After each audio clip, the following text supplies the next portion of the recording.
qui ne dit mot consent. On a toutes et tous déjà entendu cette expression. Le consentement, on entend ce terme un peu partout, mais comprenons-nous toujours ce qu'il signifie et surtout toutes ses implications.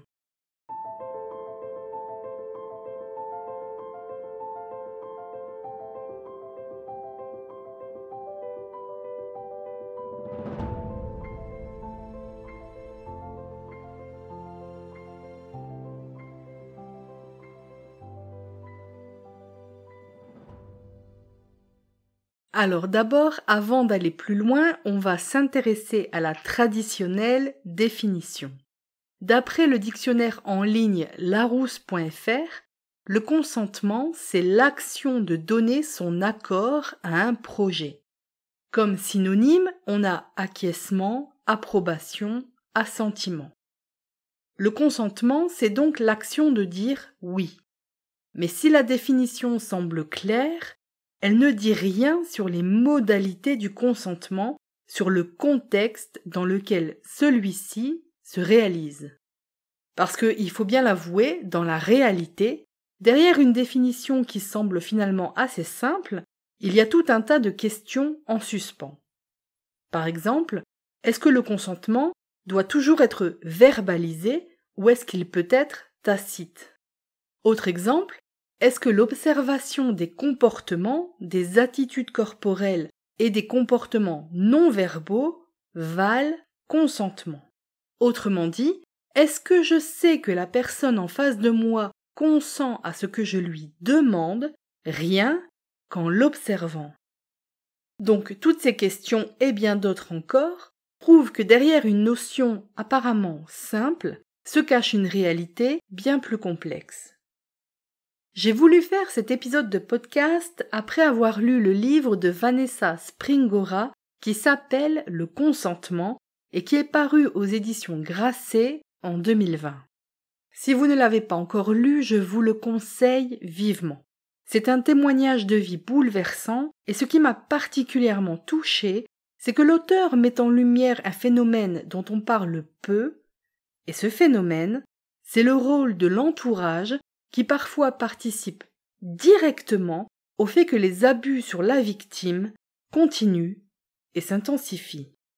Alors on aura l'occasion de revenir sur la question du rôle de l'entourage dans le maintien des relations toxiques, mais en attendant, je vous conseille d'aller lire le livre de Vanessa Springora pour déjà vous faire une idée du problème.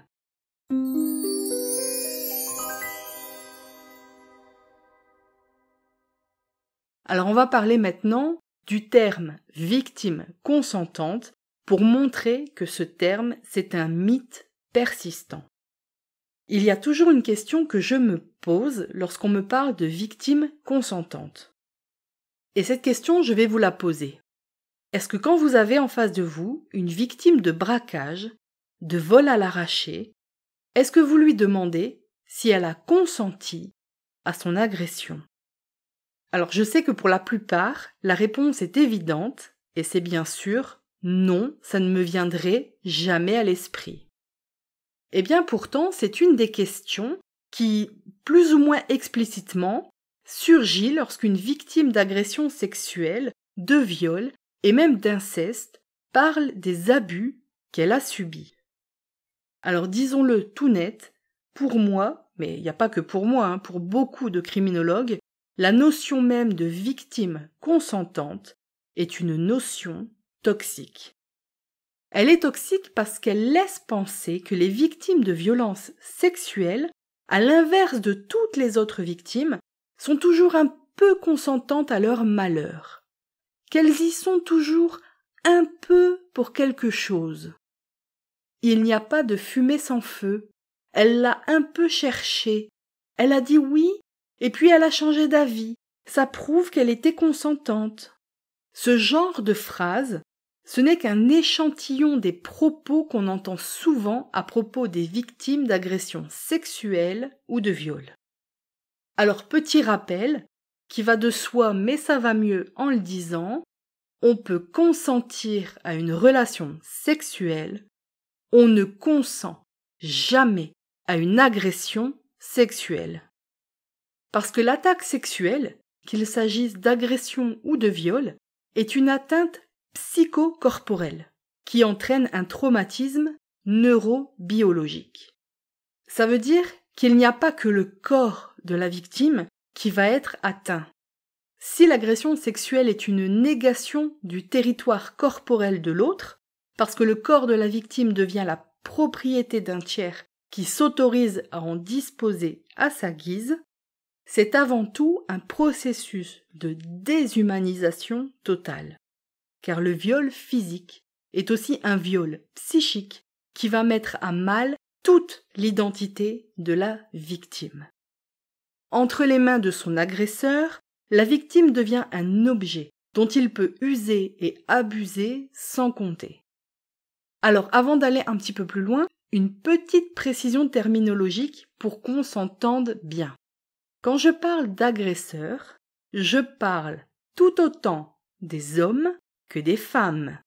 Parce que oui, c'est un énorme tabou, mais les femmes agressent aussi. Et croyez-moi, certaines femmes se foutent tout autant de la notion de consentement que certains hommes. Les agressions sexuelles reposent sur des mécanismes de contrôle de l'autre et de dépersonnalisation de la victime par l'agresseur.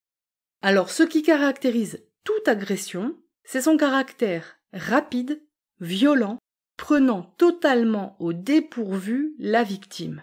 Souvent, la victime, elle n'a ni le temps, ni l'espace pour réagir, et encore moins de temps et d'espace pour consentir à quoi que ce soit.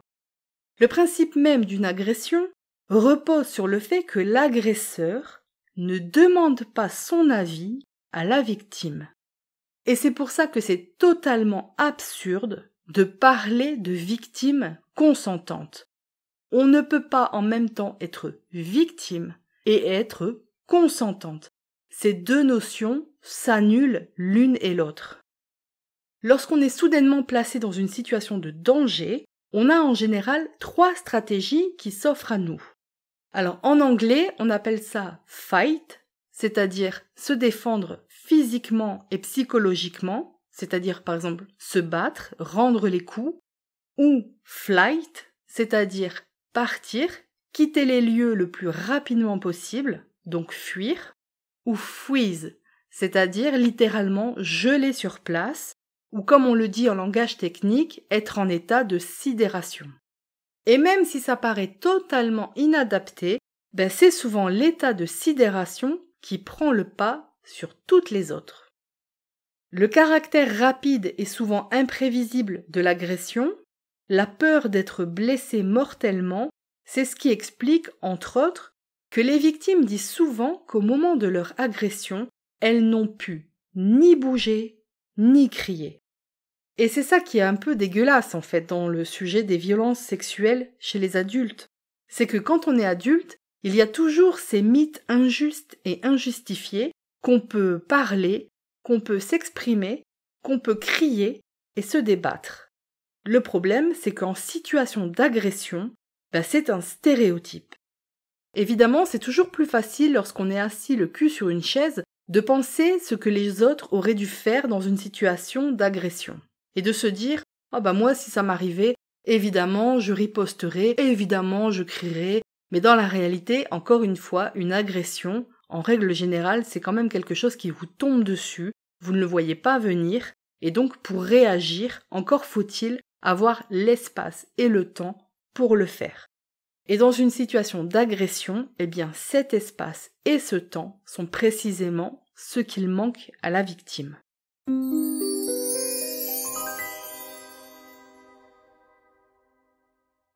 Alors une petite parenthèse avant de continuer. N'oubliez pas que le meilleur moyen de lutter contre les manipulations, c'est d'apprendre comment elles fonctionnent. Et pour ça, si cet épisode vous aide, mais que vous voulez aller encore plus loin pour combattre les manipulations, retrouvez-moi sur la newsletter du site expertisededocuments.com.